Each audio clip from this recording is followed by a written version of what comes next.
Kita mulai ya. Saya agak cepat. Hadis riwayat Muslim. Baik Anda tunaikan di malam hari setelah tidur, atau Anda tunaikan sebelum tidur, bagaimana cara menunaikannya? Saya mulai dengan hadis Muslim nomor hadis 749.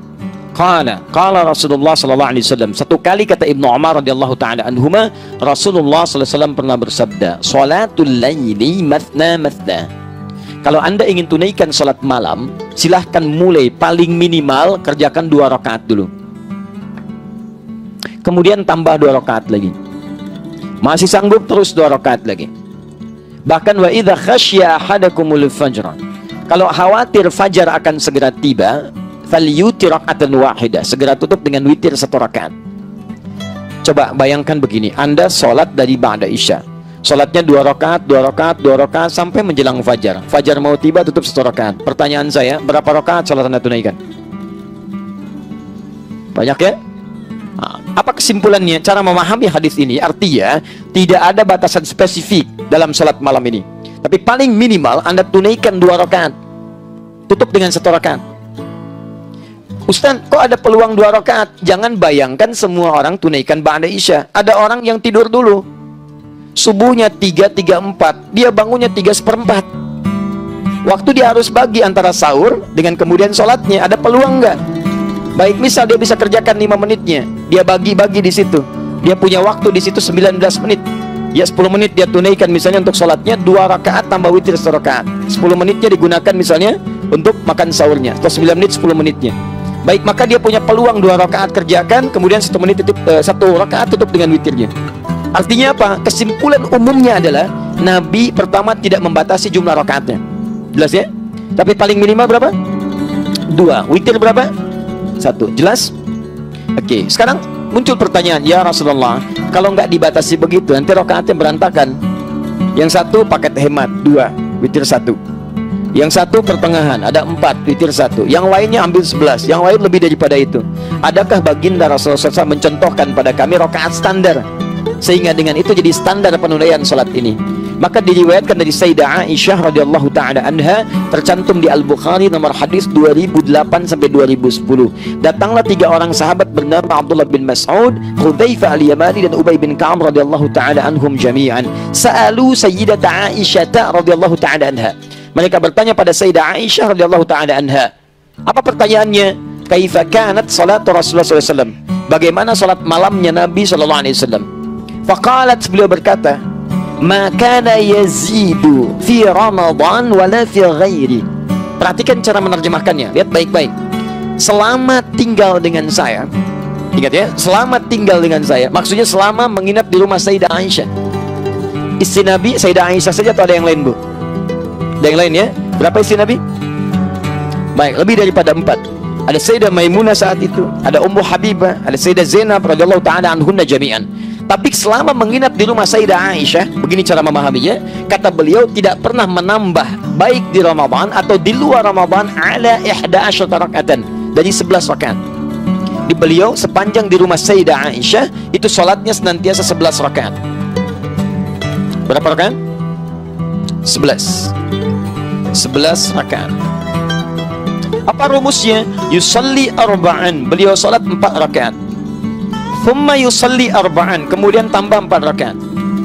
Thumma yusalli thalathan, kemudian ditutup dengan 3 rakaat. 4, 4, 3. 4 tambah 4 tambah 3, 11 rakaat. Selama di rumah Sayyidah Aisyah.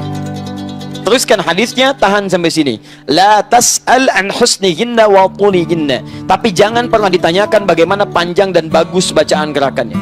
Jangan tanyakan panjang dan bagusnya. Panjang dan bagusnya. Ini takotaki, yang ini 4, 4, 3.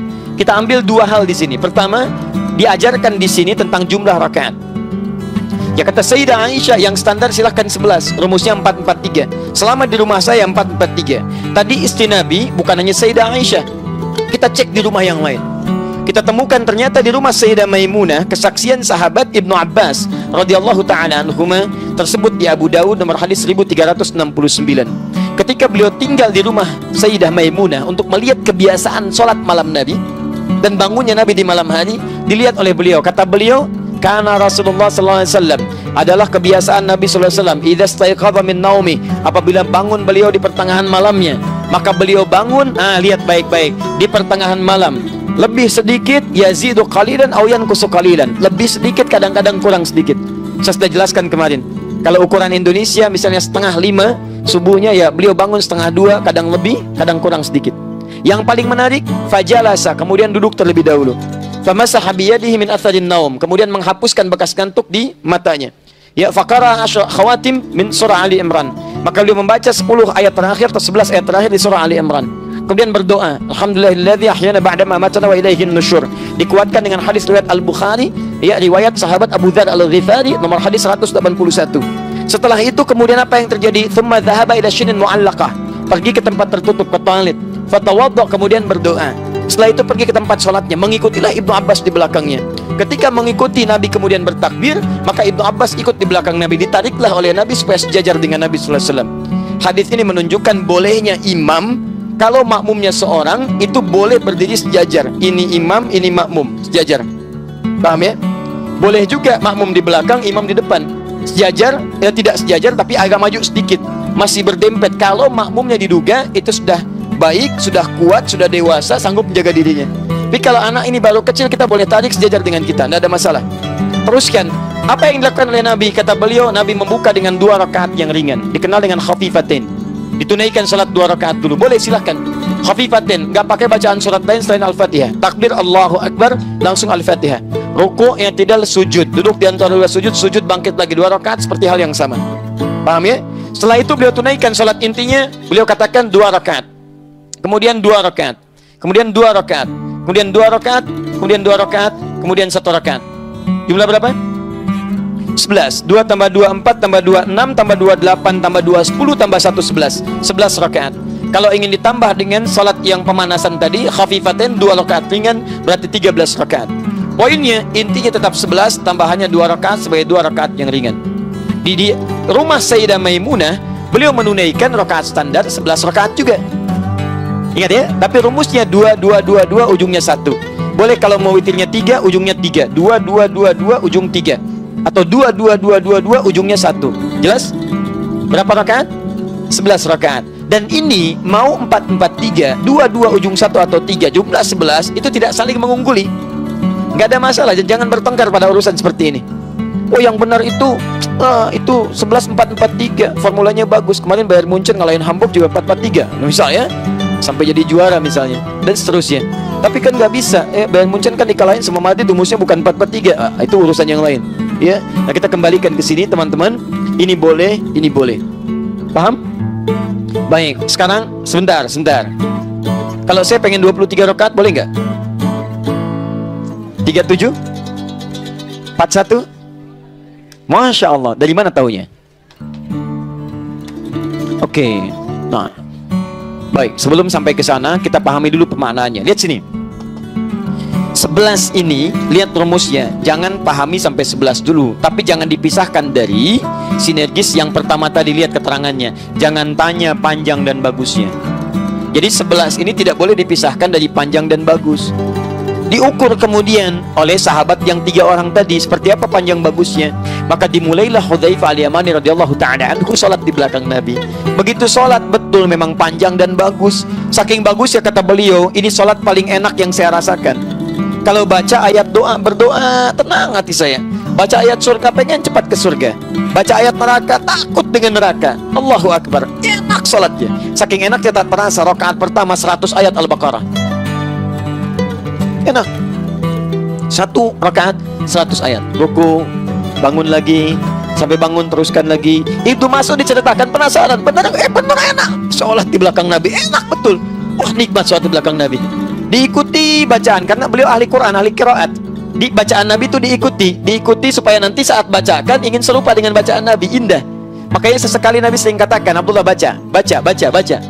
Ya Nabi, engkau kan yang Nabi. Tidak ada salahnya kan saya mendengar bacaan Anda. Indah. Begitu diikuti sampai 100 ayat Al-Baqarah, dikira akan ruku, ternyata diteruskan 286 ayat Al-Baqarah sampai selesai. Dikira akan ruku, nyambung ke Ali Imran 200 ayat. Dikira akan ruku, nyambung ke An-Nisa 176 ayat. Baru setelah 176 ayat beliau kemudian ruku di situ. 5 juz 4 halaman rakaat pertama. Luar biasa, lebih banyak dari yang semula. Dan besoknya tidak pada ikutan lagi. Ya. Kenapa? Bukan karena banyaknya. Bukan karena banyaknya. Karena nanti Imam An-Nawawi dia punya kitab namanya At-Tibyan fi Adab Hamalatil Quran. Anda yang senang dengan edisi bahasa Arab, cari terbitan Darul Kutub Al-Islamiyah halaman 37. Ya, warnanya merah marun, paling kanan sebelah atas, ya, paragraf 1 baris 1 sampai 3. Itu disebutkan di situ bagaimana sahabat Nabi sepeninggal Nabi, Utsman bin Affan, kemudian ada Abdurrahman bin Auf, Tamim Ad-Dari radhiyallahu taala anhum jami'an, itu bisa menunaikan salat malam sampai khatam Al-Qur'an. Khatam Al-Qur'an. Itu luar biasa, ya. Nah, tapi poinnya adalah kenapa kemudian mereka tidak mengikuti Nabi lagi? Kata Abdullah bin Mas'ud, saya khawatir sering menduga ini di mana posisi ayat yang mana rukunya Nabi, supaya saya bisa praktekkan dalam sholat kemudian. Karena saya sering menduga, saya khawatir saya nggak khusyuk, akhirnya berpisah dengan Nabi di kemudian harinya. Tapi prinsipnya dibawa oleh mereka. Ternyata Nabi itu kalau sholat, pertama bacaan ayatnya selalu berusaha panjang. Ini kita ambil rahasianya. Kedua, dibaca dengan tenang, sehingga ada pengaruh kepada roh, kepada jiwa. Yang ketiga, bahkan selesai sholatnya itu tidak langsung bangkit, istirahat sejenak. Dalam istirahatnya berdoa, beliau memohon ampunan kepada Allah. Allahumma innaka afuwun tuhibbul afwa fa'fu anni. Ya Allah, aku banyak salah, aku banyak salah, aku banyak salah. Engkau maha pemaaf, Engkau maha pengampun. Ampuni aku ya Allah, maafkan aku. Seorang Nabi maksum, dijaga dari kesalahan, masih meminta ampunan dari kesalahan dan mengaku salah. Kita yang bukan Nabi, bukan Rasul, tidak maksum, merasakan bebas dari kesalahan. Itu yang fatal.